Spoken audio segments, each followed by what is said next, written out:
যারা যারা trending photo বানাতে চাইছো পারছো না, তাহলে আমার এই ভিডিওর মাধ্যমে 1 মিনিটের মধ্যেই শিখে যাবে। চলো তাহলে শুরু করা যাক। শুরু থেকে শেষ পর্যন্ত দেখবেন। প্রথমে আমরা ক্রোম ব্রাউজারে যাব, সেখানে সার্চ বক্সে জিমেইল লিখে সার্চ করব। সার্চ করে গুগল জিমেইলে ক্লিক করব। সেখানে আস্ক জিমেইল, সেখানে ফটো আপলোড করতে হবে। নিজের পছন্দ মতো যে কোনো একটা ফটো আপলোড করে দিবেন।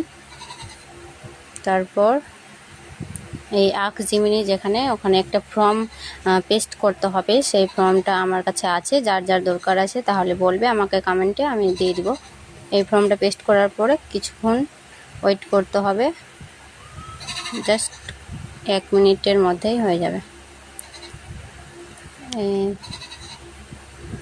একটু ওয়েট করতে হবে, তারপরে আপনার ফটো রেডি হয়ে চলে আসবে। এই যে দেখেন, এই যে হয়ে গেছে আমার এআই থেকে যেরকম আমি ফটো চাইছিলাম সেরকম ফটো। এখানে ক্লিক করে 3 ডট কর্নারে ডাউনলোড করা অপশান আছে, এখানে ডাউনলোড করে নেবেন।